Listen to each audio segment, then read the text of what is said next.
G'day guys, we're going to do a bit of a build series to allow you guys to follow along and see how and what is involved in doing an engine conversion. We're going to do a ute chop on it, and we're going to convert this into a real good reliable work ute for the shop. So it's going to be a single cab. We've got a low K TB45 GU motor from Patrol Park. So we're going to drop that in, 5-speed manual, and we're not going to do anything too crazy. We're just going to keep it pretty well standard, maybe just do a little bit bigger turbo on it, but we just want to make a real reliable workshop truck. So we'll do a couple of videos, bring you along the journey, and yes, we'll show you how it's done.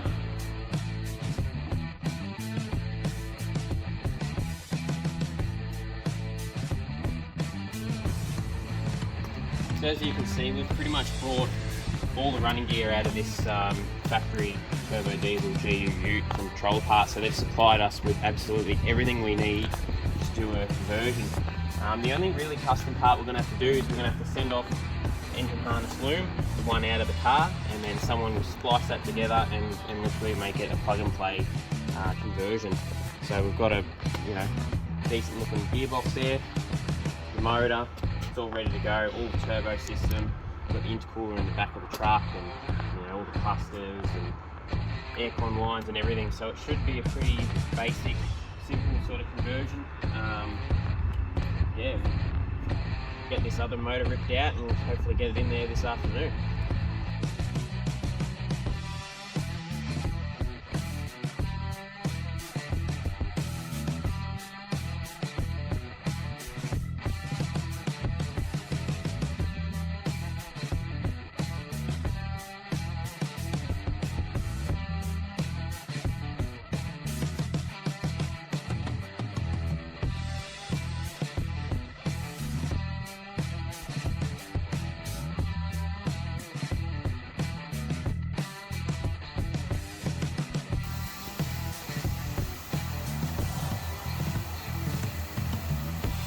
So just finished up pulling out the motor. A bit more of a pain in the bum than we thought it would be. The converter, obviously having a seized engine, had to stay on. We couldn't spin it around to get the converter bolts out, which made it really tight. It was a tight squeeze, probably only had about 5-10 mil in length to get it out of the engine bay. As well as that, the viscous hub, someone tampered with it. Already had some stripped off nuts, so we had to cut them out, but all in all, it's out.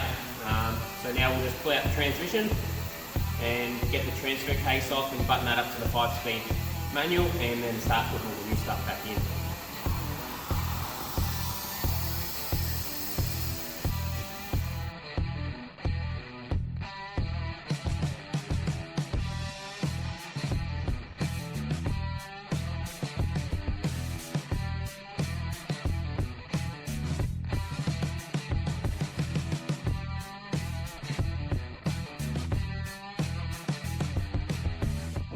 Alright, so that's it for video 1. Like we said at the start, we would like to have had the motor in this afternoon, but it is about 4 weeks later and it's still not in. We had a bit of a stuff up with the flywheel, which is no one's fault, just an easy error. And I've been busy at work, so we've removed the transmission and motor. We've put the 5-speed manual in, and then we've started to put all the vacuum lines in up on the firewall there, and then the vacuum accumulator and everything there. So we haven't done very much on the car lately. We've just been super busy, but the next video we'll be putting in the diesel, and then we might even get into chopping it. We'll see how we go. Thanks for watching.